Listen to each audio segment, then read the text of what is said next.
Welcome everyone to Old Roommates. Today on the show, we revisit 1979's The Rose. So, step out of the steam room, pop some vitamin B12s, have a seat, and get ready. It's a new year, it's a new episode.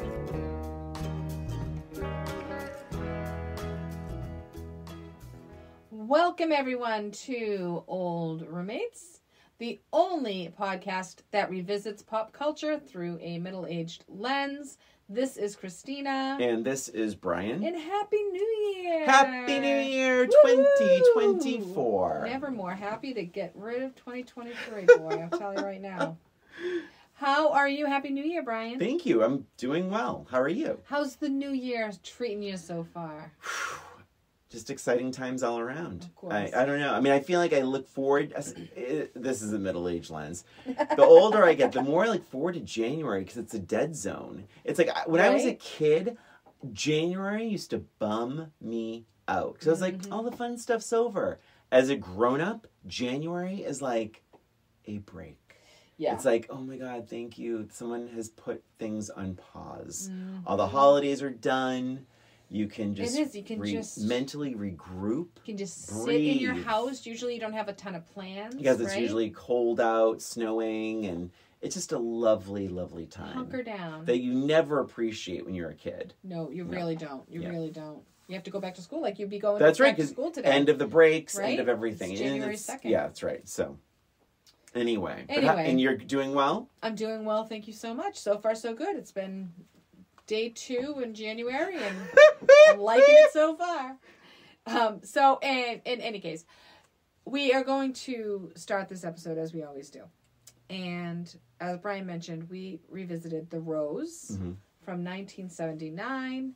Brian, when was the first time you watched The Rose? So this is nuts. I have a couple of little anecdotes, if I may. Sure. So I remember this movie, I believe my mom had rented it and I was watching it with my mom. Yeah. And I remember this so vividly that when the Rose bumps into Sarah, the blonde friend, and they kiss, my mom's like,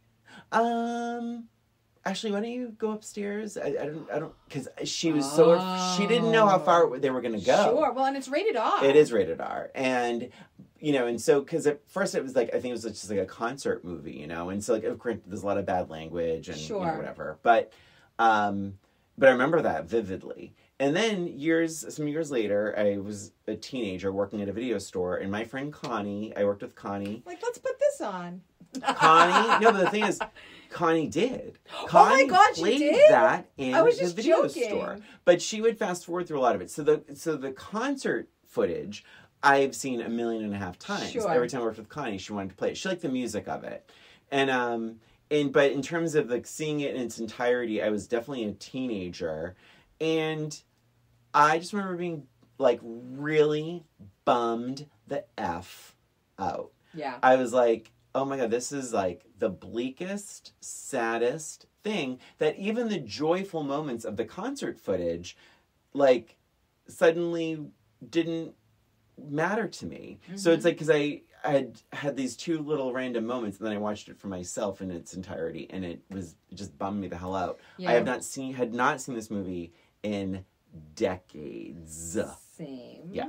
Same. I watched it in high school, and I remember renting it and watching it with my friend and feeling like just sort of cool for renting it. It's obviously loosely based on Janis Joplin. Yeah. And I was really into, not really Janis Joplin so much, but like Jim Morrison and Jimi Hendrix. Yeah. Like, I was into that sort of... Sex, drugs, and rock and roll? Yes. Yeah. And so I was excited to watch this movie, but I felt the same way. I felt a bit drained. Yeah. After watching it. Like, it was not... I mean, I guess... Yeah, I mean, we all kind of knew how it ended. Right. So I knew it wasn't going to be like the feel-good movie of the year, but I I wasn't expecting it to be such a bummer through the whole movie. Mm-hmm. So I think I was disappointed in that, and almost like jarred. Yeah. By it, you know? Yeah. Well, also, too, it's tricky because I don't know how many movies Bette Midler had been in by the time you saw it, but, like, she's so not this... I mean, she's always been sassy and fabulous and all that, but there's, like, this dramatic element that it's not fun seeing Bette Midler. I don't think I knew much about her when I watched it, to be honest. Okay. I don't think I had seen much... Because I think, more 80s, I think, is more for me. But I think because at that point I probably had seen like Down and Out in Beverly Hills or Outrageous Fortune or Ruthless People. Yeah. So when did you rewatch it for the podcast? So I watched it, just like yesterday. Oh my God. Okay. Yeah. Was it yesterday or the day before? I might have been the day before. Yeah. I watched it the day before yesterday. Yeah. Yes, because we tested each other and we both started the same day. Yeah, so it was a couple days ago.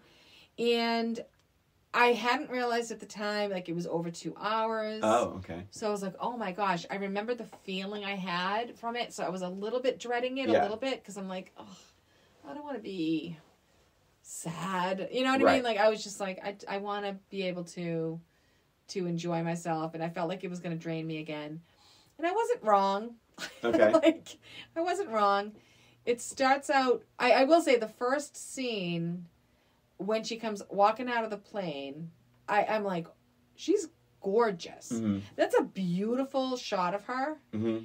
But then she starts walking, and she's obviously loaded. She, like, trips down the stairs a little bit, and I'm like, oh my gosh. Like, I felt like I really needed to gear myself up for this movie, and I wasn't doing it sufficiently enough. But it was fine. I mean, I had plenty of time, and I just kind of like, okay, I'm just going to sit and I'm going to watch it, and I'm going to soak it in and try to really understand all of the dialogues and things like that. So, what about you? Like, so you watched it a couple nights ago. What was your initial I want to quickly apologize. I think someone's blowing their snow or something. Do you hear that? Yeah.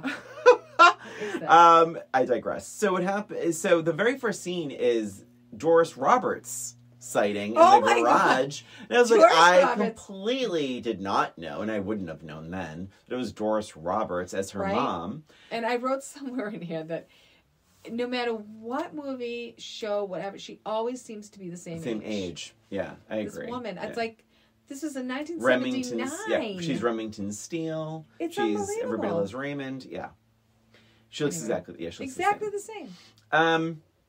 So, the first, like, concert footage, my first note is, her voice is insane. Mm-hmm. I don't know, and I think part of that draining feeling that we're talking about is because she pours so much of it into the performances. Like, I was like, how did she even speak after that song? Yep. Like, she did a song that's called Whose Side Are You On? And it's like this raspy, Janis Joplin-y, hard rock vocal. She finished that song and I was like, my throat hurt. Yes. It gets that rough. And she's bouncing around the stage. Oh like my she God. has so much energy. It's not like she's just standing there her singing this boobs crazy... are flying. She's skinny mini. So... She's all over the place. So, and that is, I mean, she's an amazing actress anyway. Yeah. I just love her.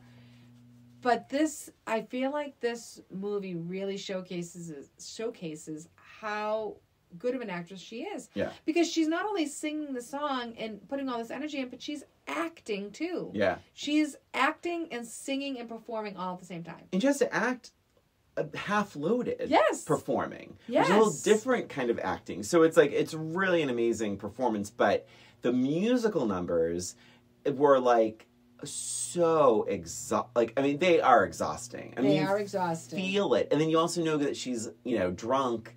And you're like, and I think being a middle-aged person, it's a different kind of drama almost, a different kind of. You can feel it. You can feel it. Like trying to How do is she this. up there right now? Like drinking.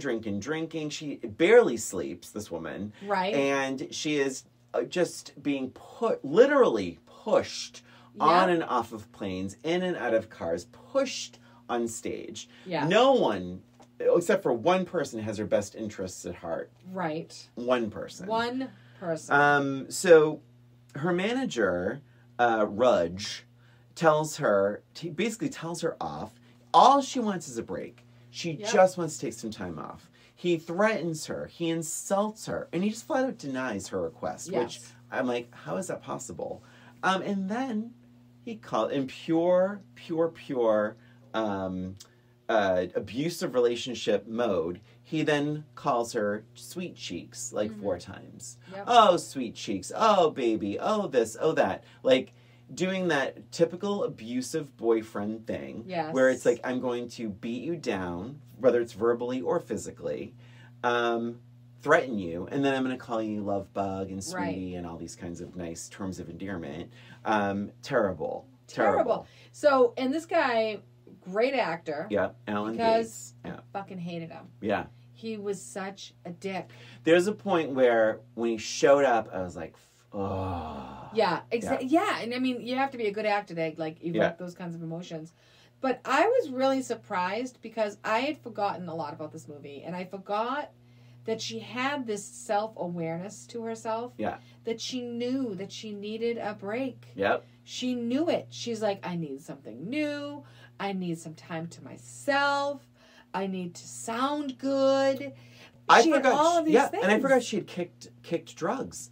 Yes. I remember this her being a total strung out drug addict alcoholic. It's really just the booze. It was just the booze. She even says, she's like, look at my arms. You can't even see the marks anymore. Yes. And so, she had a heroin problem. She even says at one point, she's like, no, I don't do grass anymore. I know. She's like, no grass. Doesn't do any of it. No, I forget the slang term for heroin, she says in one scene. But she is drug-free at the start of this movie. Yep. She just can't break the bottle. But she is completely overworked, and she needs self-care, and she's trying to advocate for herself, but unfortunately, she's the only one who's advocating for herself. Yeah. No one around her gives a shit about her. They just care about the money. Even the band, when she's like, I want to cut that song. It's the Bob Seger song. I want to cut that song. And they're both like, no, the band. Yeah. It's like, she's the lead singer. She is the Rose. They talk to her like she's just part of the band. Right. She's the reason there's a band. Reason. And she's like, and she does the Bette Midler thing that we know now, where she's like, if I want to cut a song, that's it. Like, she like snaps, and then she quickly acquiesces. She quickly takes it, and she's like, I'm sorry. Yes. Yeah, we can do the song. So it's weird. Like, you see, and this is part of, like, the draining of what you're feeling is because you can see how damaged she is. Mm-hmm. You can see how she has really no self-esteem whatsoever. They have beaten her down. They make her feel worthless. Mm-hmm. All of them. Everybody around her. And she's trying so hard to take care of herself.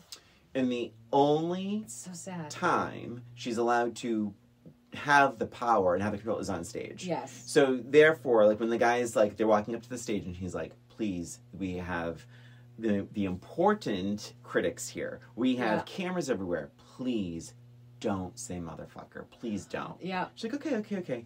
First line. Hey, you motherfuckers! Yep. Like, awesome. And and the thing is, what I love, there's so many of those concert scenes are like, you see what that means to her to be in control. And you see, like, the guys want to be so mad at her, but they know they can't be.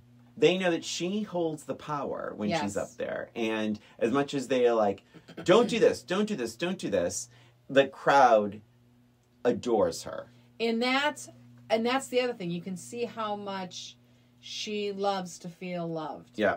By this crowd. Like, that's the audience is the only thing in her life that is making her feel any value. That's right.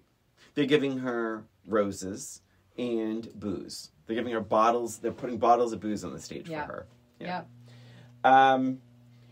She has quite a few moments where she's has these little monologues on stage, and she says, "Women are the waitresses at the banquet of life." And then she says, "So what do you say when your man comes home with the lipstick? What does she say? Lipstick on the collar and the smell of a woman on his person." Do you say, oh, come here, let me spread my loving legs? Or do you say, fuck this shit, pack your bags? I laughed Oh my God. so hard. Because you have to remember, this is technically 1969. Right. And, the women were like, and I also loved, actually, that there was a really mixed group of extras in this crowd. Mm-hmm. It was like you saw black folks, you saw Asian folks, you saw white folks, men and women. But they kept cutting to women in the crowd. And I love that. Because it's like, yes. In 1969, yes, the sexual revolution and all that, sure, and women's rights. But it was like, she was saying everything she wanted to say. And the women were like, so, like, almost like, thrilled that a woman was being that vocal and swearing and doing everything else. Yeah, so that was nice to you just instantly got it. You did, absolutely. I wrote down every part. I'm so sorry. I don't know why this keeps happening. It's Jen. She's tagging me in things. Well, enough, Jen.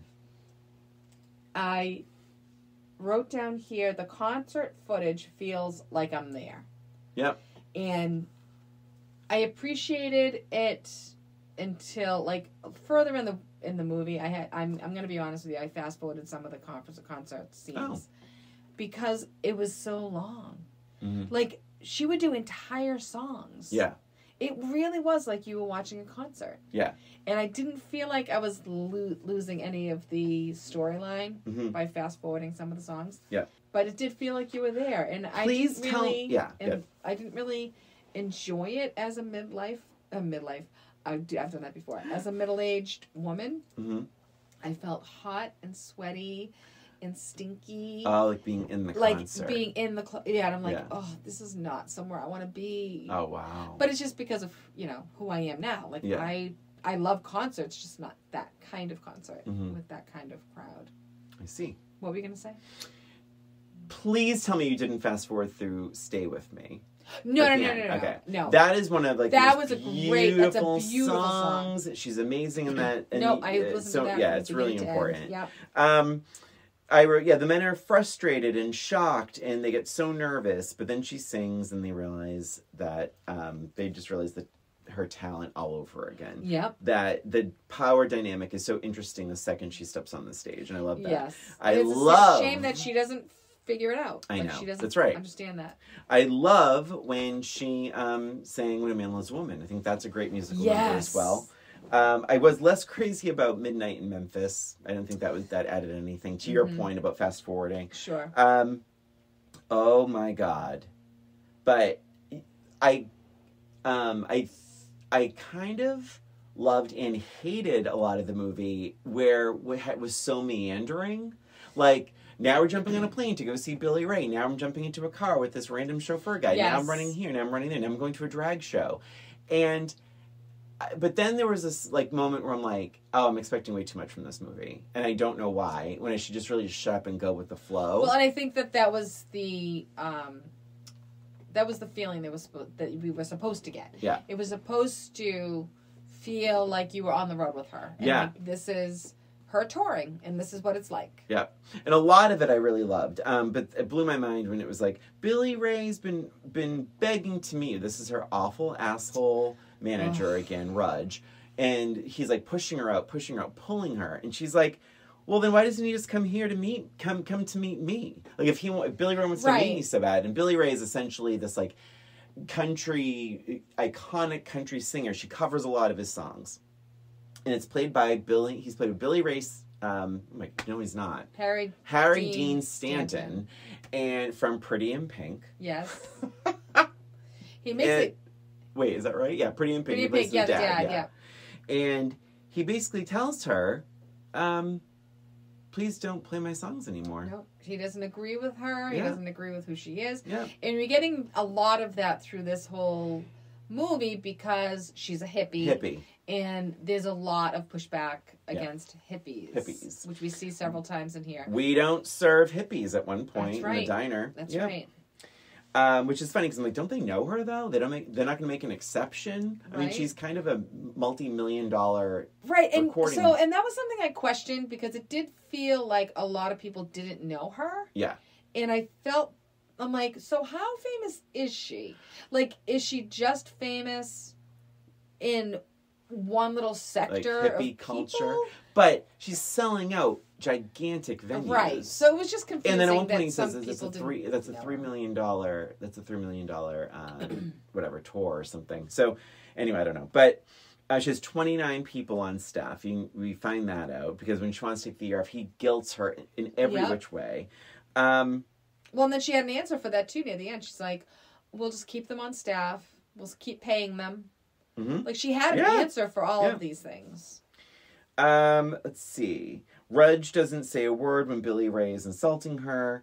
And because all he really wanted to do was to sign Billy Ray. And he wanted to bring her for the clout. But little did he know that Billy Ray was not a fan. That did not work. Yeah. Yep. I kind of loved when she smashes the bottle in the guy's face. He's like, loved it. He's like, yeah, I'll listen to you. Why don't you sit on my face? Yep. And she's like, why don't you? She's such a great. Amazing. I mean, think about. I mean, God, she's just not only on stage, but she has like all this energy with everything else. She is such a great drunk. She's so good at being drunk. Yeah. She's so good at being just like that crass person, the speaking her mind and all that. She's just so good in this. I do have a critique about her performance. And, and maybe I'm missing something. Her accent is strange. I feel like it comes and goes. I noticed that too. And I'm like, is she making fun of where she's from when she does the accent? Because it's like, I find she's from Florida, right? Is that where? I think that's where she said she was from. That she grew up in Florida. Oh, okay. But, oh my God, I'm stupid. Maybe. I guess you're right. Yeah, I don't know. I'm trying to find. I don't know why I had Texas down for some reason. Is that where she was? Where they were when we meet her? But maybe. Yeah, but then that makes even less sense that she has a country western accent. Yeah, it's really strange. It's a strange accent. I did see it come and go, but then she's so theatrical anyway, so it's really hard to know she's just doing it. Or I forgave her for it. Yeah. Did you hear about the Polish lesbian? She liked men. That is from the drag queen show. I enjoyed the drag queen show a lot. What'd you think about the drag queen show? I loved it. I felt like I was there. Yep. This movie you mentioned this movie does an excellent job of putting you in the environment. Yes. Very atmospheric throughout, even the hotel room. Yep. I mean, all of it. You really feel like you're in the room with them. It's so many great scenes. It's great. Weirdly enough, Christina, directed by Mark Rydell, who did On Golden Pond. What? Which we just did late last year. Yeah, we just did it a few weeks ago. Very different kind of movie. Very different. But going back to the drag show, loved it. And I love that they did a Barbra Streisand drag queen. Yes, so I loved the drag show so much. She was having a ball. She had so much fun. I loved that she was one of the performers that they were impersonating. Yeah. And then you have all the others. You have Babs. You had Diana. Was it Diana Ross? Diana Ross. Yeah. There was not Cher. I can't remember. Was it Liza? Not Liza Minnelli. Was it Liza? I can't remember. But there was some. Oh no! It wouldn't have been. Oh, Dolly Parton. Was it Dolly? Dolly Parton was on them. But it was all these icons. But it's funny now that we say that. Is that a little anachronistic? Because if it's 1969, was that Barbra Streisand's look back then? Maybe it's all fine. I don't know. But yes, it was because it was like Funny Girl. Yeah. Yeah, with the straight hair. Yeah, the straight hair. Yeah, and the black dress. Okay. Yes. So anyway, it was great, and I loved that she was one of the acts, and she just looked like she was having fun, and she was with people who, I mean, I don't know if they really had a real friendship or whatever, but it felt real. It felt like they were just having a good time. And that's also where we learn that she turned down drugs. Yes. Yeah. Yes, the person she turned it down from didn't force her. She's like, all right. That's probably why she loved them, because they didn't force her to do. Although they did kind of force her to get up and sing, but that's because she wanted to. I know. In high school, I got drunk and took on the whole football team. Oh boy. Oh boy, is right. Yeah, Rose. we knew that was going to happen. I did love the moments with her and Billy Ray in the bed, Although there's a lot of drama going on in there for 24 hours. Completely. I have the same note. I have the same note. It was like... It happened very quickly. I mean, I know they did spend a cross-country trek. That's what it was. They went from Texas to New York. That's what it was, in the limo. And sure, like, I'm sure there's this intense bond between them, but absolutely, I love you. Yeah, I mean, they've met their entire movie literally like is 24 hours ago, Yeah. I mean, and they were drunk. I love the... Yeah. Here's a moment for you. She hands the bottle of booze to the driver to get drunk with her. That was before this, obviously. But I forgave it. I forgave the time frame. Usually I don't. When, oh my God, what the hell is his name? There's Rudge. There's, what is the chauffeur's name? Billy Ray. No, that's the country singer guy. Oh, I kept writing Billy Ray for him. What is his name? Oh, it was, God damn it. I know it. Wait a minute. Dang it. I'll look it up. Dyer. Oh, okay. Houston Dyer. Houston Dyer. Oh my gosh, I put Billy Ray for all this. So Dyer critiques the manager, Rudge. And he's like, he's a piece of shit, blah, blah, blah. And she instantly shuts it down. She's like, he's a magician. He don't need advice from a piece of meat and a chauffeur cap. Mm-hmm. And then he storms out. There's quite a bit of storming out in this movie. Lots of storming out. But I loved it. I love that, like, she defended this asshole. It felt very real. Yes. Because you get a sense of, like, the grip he ultimately has on her. Yeah, definitely. She knows, like that abused relationship. She gets it. She gets it. One of my favorite scenes is Men, my favorite. She walks into the sauna. Oh my God. Oh my God. Yeah, I thought that was a little bit crazy with her, it's a men's only club. Yeah. And she's walking through, which was fine. Yeah. But what I didn't like is there's somebody, like, security is following her through. You have to leave, you have to leave. Everyone's like, get out of here. Yeah. And it's the biggest club I've ever seen, by the way. It's huge. My goodness. And every man in New York is in it. So many men. And she finally finds him. And then, like, the security just disappears. No, they throw her out. The cops shows up. Oh, the cop shows up. Yeah. That's right. Okay. Yeah. Okay, never mind. Yeah, but she locks the door. She throws the other guys out and she locks the door. So she has a little bit of time. But then they do. The cop shows up and they bring her out. That's fine. I wrote same note Christina wrote. They've known each other for a day. I wrote the timing's weird too. They wake up in the daylight in the hotel, but they leave the hotel and it is night. And it's also night at the recording studio and with this. I wrote the street fight. Oh, when they're fighting on the street. Oh, right. Yeah, and that's... It's night most of this movie, and I think that's part of why it's so draining for me. I agree with that. Yeah, I don't like it constantly being dark. Yeah. I do think that Bette Midler and, Frederick Forrest have amazing chemistry. Yes, that guy. And they, I want to get this, I don't want to be wrong. They got 4 Oscar nominations for Bette Midler, him, Frederick Forrest, and then film editing, and then best sound.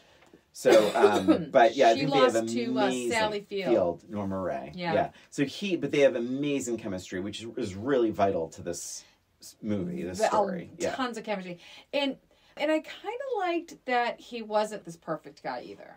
Oh my God! He wasn't just this guy. Very temperamental. Always he swinging. Actually hits her at one point. Yeah, he's always swinging his fists. He's AWOL from the army. Yep. So I liked that he wasn't this unrealistic Prince Charming. Yeah. One quote, and it's Rudge, and he says, and she says, a year off, and he's like, and at first he's like, fine, and then she really means it. This is later in the movie, and he's like, a year off. They'll bury you in the remainder racks. And I was like, remainder racks? And I was like, oh, like the clearance bin. I see. Right, Yeah. right. Okay. It took me a second to get that reference. Same. Which I think is a bit dramatic. I think he's being dramatic on purpose to guilt her into this and to keep making money. She makes money, he makes money. kind of a sweet moment, but I did also kind of like, it was that fine line of like laughing, and I'm like, am I supposed to be laughing at this? But it was also very good. Like they're in the plane, and she says, she wakes up, she's been sleeping. Yeah. She wakes up, she'll sleep, and she's like, I never know where the fuck I am. All these fucking clouds look alike. Yeah, I really it was a liked little that. bit sad. It was for me. sad. Yeah. And then she like really cries, and like the people are like just not all that concerned and she's about like, her. welcome to rock and roll. Yeah, she, like, yeah. screams at him. Brutal. I did like how I wrote Billy Ray, but it's not. How sweet he just looked out for her. He's like the only one that ever looked out for her. Completely. It was so, I'm like, just stay with her. Drinking vitamins and supplements, no grass, no heroin, just booze. Yeah. And I like that it was like, you drink it. Like she's having Houston drink these supplements and vitamins to keep him, strong on the road. Mm-hmm. The riot on the stage was so scary. I have that note. My question is, when people do that, what is the point? Like, what are they going to do? They're going to grab her and what? I don't know. Kidnap her? What, rip her clothes off? Hug her? I don't know. I mean, I don't understand when people charge a stage like that. I don't know either. Just to touch them? I guess. And then I think fucking scary. I think then people get all riled up because, they're on the stage. Oh, let's all get up on the stage. Yeah. But I completely agree. Done very well. Very well. Scary. Yeah. Yes. And he swooped her up and saved her, which was beautiful. Yeah. And then you meet Sarah. That's my next note. Who the F is Sarah? Who is this awful woman? She's terrible. Terrible. She doesn't seem to even, know her. She is out to lunch. She is... she's going to be high, right? And she's going to be... I would think so. She is, not even a human. Like, there's something so robotic and icy about her. I'm like, who let her in? Why? Like, clearly they had this relationship before. Right. So you get the sense that Rose is bisexual to some degree. Yes. And Sarah says... And then at one point I just wrote, she's just a crazy fucking fan that got the best of her. Because she says... I'm jealous of you. You're beautiful. I love you. And I wrote, Sarah is just a crazy fucking lesbian fan. Just a weird person. And I wrote, I didn't get it when I was a kid, and I don't even get it now. I had no memory of her. Oh, I remembered it. But I didn't get it. Well, of course you would, because you had to leave the room. Yeah. But I don't even understand it now, who Sarah is. I don't know why she was even in the movie. Yeah, unnecessary. It was just to cause a fight between the two of them? It just feels tacked on. Yeah. Unless it was... if Sarah was a different kind of character... That was but even her almost like a partier would have made more sense. But that's I don't even know, Christina, because to me it was I felt that Sarah had none of the Rose's best intentions to heart. Right. I think it was I just want to make out with you. Yeah. And I wondered if the Rose was oh, this is a moment of peace and tenderness that I never got from God knows any other woman in my life. She has no other real women in her life. That's true. And this is the one woman in her life, but even that is sexualized, intensified, and not even a place where she can really relax. So it's pretty bleak. Yeah, it was strange to me. Yeah. And I didn't get it. Yeah, I said that. Didn't get it then. I don't get it now. I did kind of love that the shop owner didn't know that was really funny. No, she was. Well, that was another confusing moment for me. It's what? How famous is she? Well, right, because the shop owner doesn't even realize her. He remembers her more as a kid, which is super weird. Right. But then the security guards at the venue don't even recognize her. So it's they don't know who she is. Come on. Then she has to plow through the separate, barricades. Where the hippies and there's everyone else. Yeah. And also too, she freaks out on both of these people, right? And then she in her face when they said the shopkeeper says shop owner says, "Ma'am, can I help you?" And the other guy says, "Lady, you can't go in there." And it's like, Oh, ma'am, right. lady. And it ties into this idea of like, oh, women are just the waitresses at the banquet of life. Like, here's the Rose. She is incredibly successful. She has thousands of people waiting to see her. And she is being called ma'am and lady. Yeah. And they don't even know who she is. It's super insulting. Both of those people are men, by the way, that Of course are they diminishing her. Yes. I LOL'd when she threw the bottle at Rudge off the balcony, off the not balcony, the stairs. When Rudge walks out on her, he's like, right. I'm firing you. Yes. And he storms out. She's like, wait, Rudge, wait, come back here. And she throws the bottle of alcohol and it smashes all over the place. God. I love that whole scene where then she's running down the bleachers. It was crazy. It was, that whole scene was so crazy. And I wrote, the manager is so damn cruel. He knows she's going to feel abandoned and lose her shit. It's reverse psychology. Yep. It's a big gamble. Mm-hmm. It's a really big gamble. But he's just, that's like another level of cruel. Yeah. Right? It's just so sick. He's awful. It's sickening. Yeah. Yeah. And then the boyfriend says, he can't fire you. He works for you. Right. Which I thought was really cute. But then I wrote, damn, this girl needs a psychiatrist. She really did. I just felt so bad. She needed some help. So she has so much going on in her head. I wrote, she becomes beyond self-destructive. Because up until really towards the end, she's really just mostly self-destructive. But now she's being abusive to others. She is being physically abusive, verbally abusive to people. Yep. Yeah, and then we get that delightful scene in the honky-tonk. Terrible. With that awful guy. He looked really familiar, and I don't know from where. He kind of reminded me of was the guy from The Accused, but it might not be him, is it? Oh my God. That's what I thought, too. I didn't look it up, though. Yeah, and he's the same kind of character. I didn't look it up either. Gross. He was nasty. He's like, hey, remember this? And he shakes the bottle, and the foam comes out. Ugh. Just so gross. So, and he was one of the football players, you come to find out, Yes, right? he was. And so he's like screaming, and she gets rattled. Oh my God. He's like, hey, guys, let's form a line behind her like we did it after the game with blankety blank. Terrible. So they were just lining up. It was like Saturday Night Fever all over again. Yep. And so then it really changes a bit of the narrative with maybe perhaps how much she was maybe enjoying that football game experience. Because if they were lining up behind her, right, I can't imagine that was as enjoyable as this right. urban legend was. I think that she changed the narrative to help to her. help herself, Yeah. to feel more in control of that situation, which destroyed her. And then from there, the movie just spirals down. Ugh. Real low, really down. low. Sam, it gives her drugs before she leaves.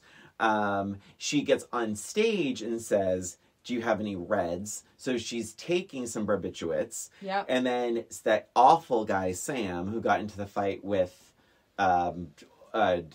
Houston. He gives her more drugs. Yep. And, and then it kind of goes from there. bad. And then it's a really odd place for a phone booth. Did you? That whole scene was weird. To me, it's in the middle of the night and they're having football practice. Well, it's not really. It's dark to the point of night. But remember, the concert hasn't even started yet. Right, but it was dark. They had the lights on in the stadium. I guess so. That's true. And But they're I all think, and then I thought it was weird that she would go to her high school. Yeah. After all that, I don't know, it was weird. And then the phone booth and there was honestly a point where we're watching it through Middle Ages. I'm like, is this a dream sequence? Like, is she just imagining she's doing this? Well, and here's my other question. Yeah. Doesn't she have a phone in her car? She used the phone several times in the car. Oh. So I was wondering why she even needed a phone booth. Oh my God. Unless she was in a different car, but I don't think she was in a different car. I don't remember. Oh God. And then the phone call with her parents was so sweet. So sad. It's so sad. It's like, really? You're not going to see your daughter in concert? Like, when she comes to town? And she's like, no, it's okay. I understand the traffic. Like, your heart just breaks. Well, yeah, but I mean, I wonder how much they would want to see if she's saying, "Hey, motherfuckers." And, I guess so. You know what I mean? I mean, that might be tough for parents to see. Yeah. Yeah, and I also would have wanted to know, like, was she sending her parents money? Like, what was that relationship like? I mean, but you also got the feeling like, oh, this is why she's doing this. She said, I mean, she just needs that attention. She needs that love. Yeah. She clearly didn't get it at home, or at least not to the degree that she needed it. And then she gets on stage and you can see it in her eyes. She's just like, oh my God, they love me. Yep. And she's so happy that she's loved. Yeah. And when she said, you know, she is late, she's like, I'm sorry I'm late. Do you forgive me? And she says, I forgive you too.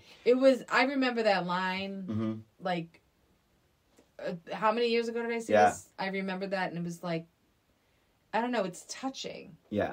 It's nuts that, you know, she is literally falling, heading up to the stage. But then it just takes over, and she's like, this is where she belongs. Like, she, you know, this is what gives her life. This is what in a way, it's what keeps her centered. Mm-hmm. It's like, gives her power back and everything else. So, even though she was very sloppy getting up there, it's like, I believe that performance. I believe that there's rock stars that live this way, but yet they still can deliver an amazing performance, even with all the hard living some might do.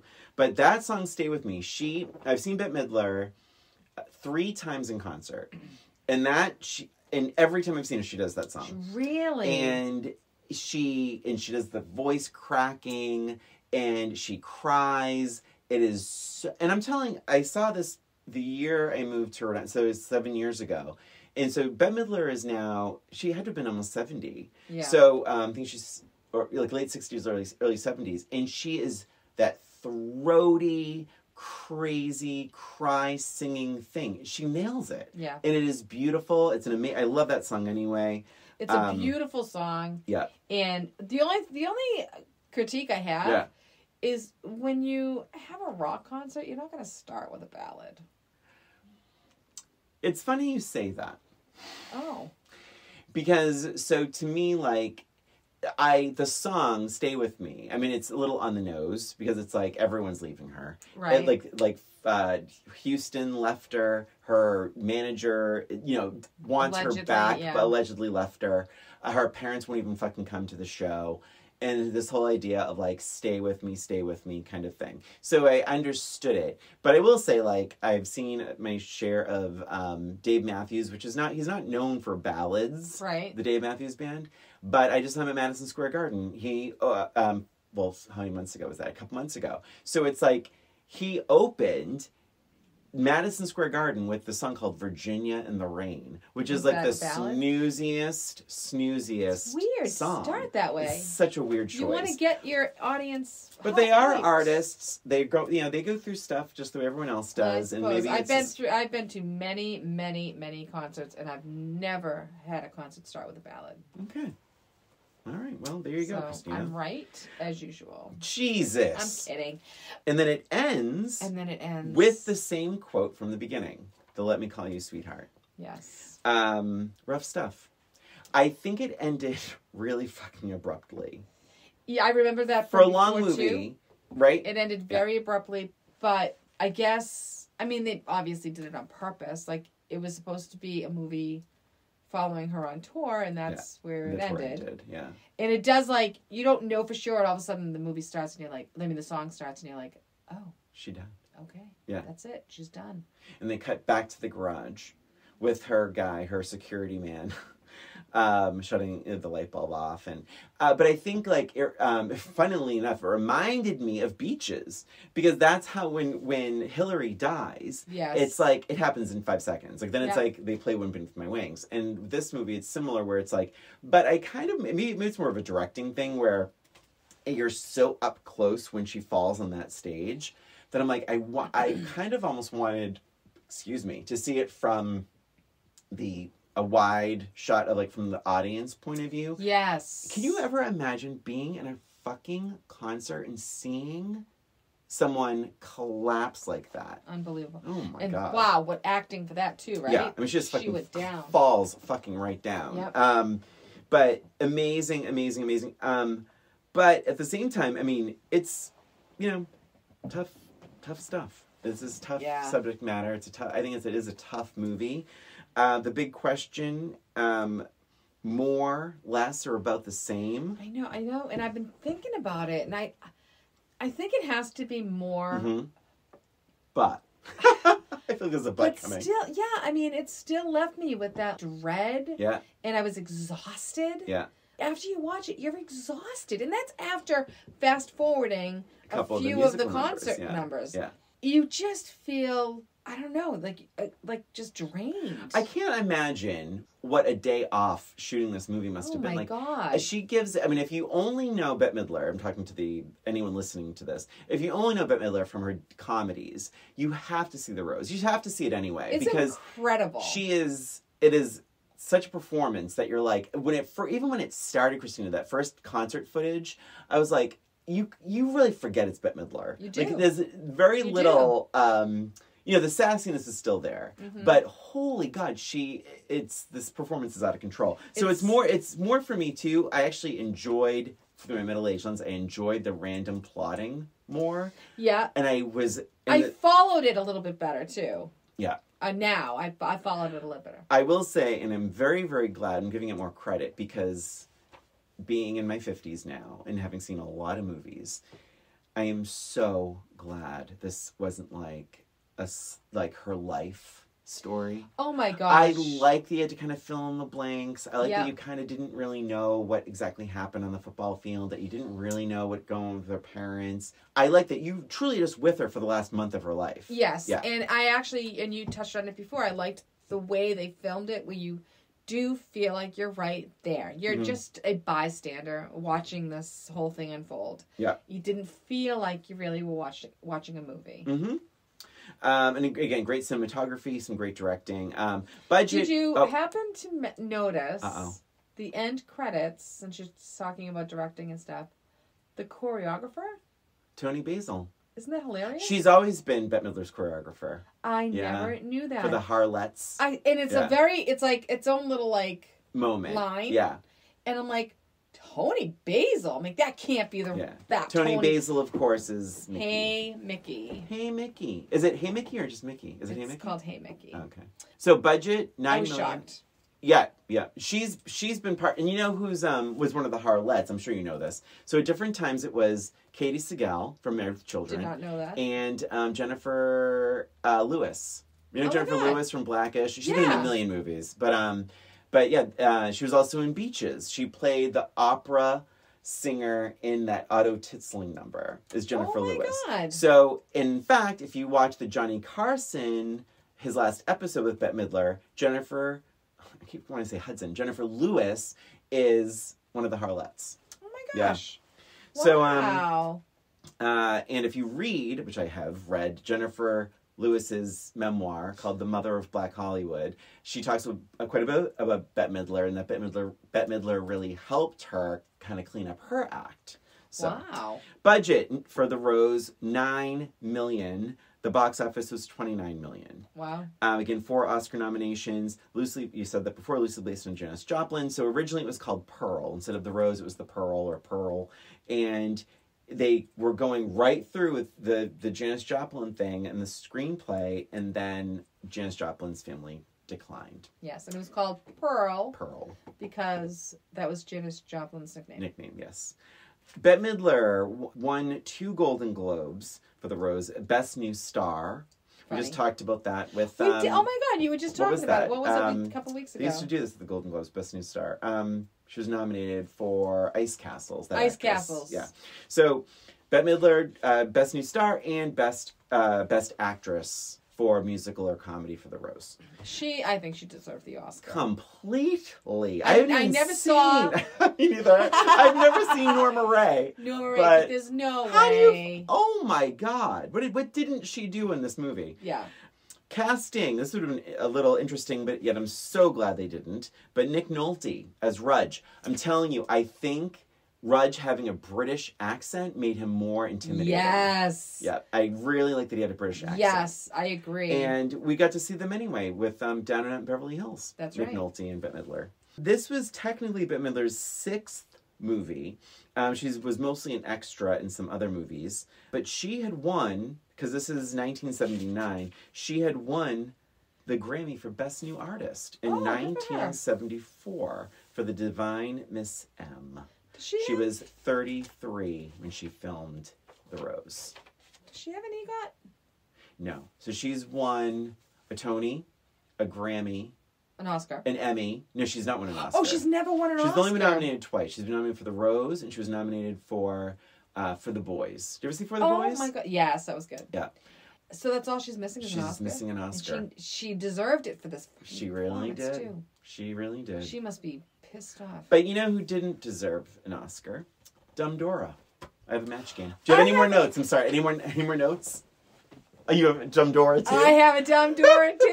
Oh, I hope it's not the same question. Oh my God. I don't know. We'll see. Oh God. All right. We'll just have. It's the do you want me to go one. first? Yeah, go ahead. I want. Well, Dumb Dora is so dumb. How dumb is she? She thought The Rose was a movie about blank.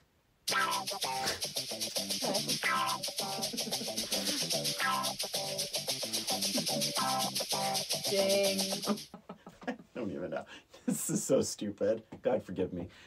All right, so Dumb Dora is so dumb. She thought The Rose was a movie about gardening. Oh, damn it. That wasn't even in my sphere. What? I had canoes. Like Rose. Ah! And then I wrote movie theater. Because, like, The Rose in a movie theater. Oh, you were thinking... I was thinking, like, she's totally she's Rose. so dumb. I mean, she's so dumb. That is pretty dumb. Yeah, how about... All right, so it's similar, but not super similar. All right.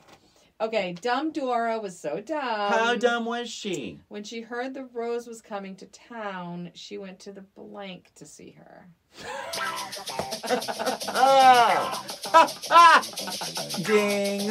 Oh, that was quick. I love that. All right, what did you say? Flower shop. Oh, I said garden. So it's similar, right? Christina, a flower shop is cut flowers. The garden is living flowers. I know, I should have said flower shop. Oh my God, that is so damn funny. Oh my God. Guys, you have to see The Rose. I'm going to tell you, it's hard to find.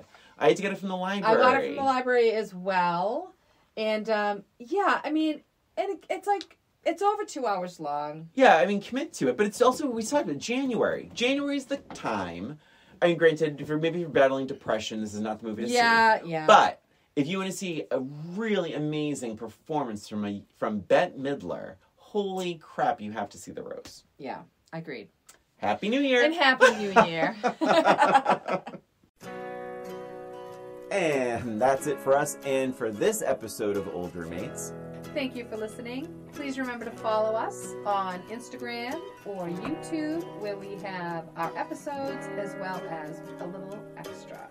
And if you have any questions about our show, any suggestions for movies we could revisit, reach out to us at oldroommatespod@gmail.com. Thanks again for listening. This is Brian. And this is Christina. Until next time.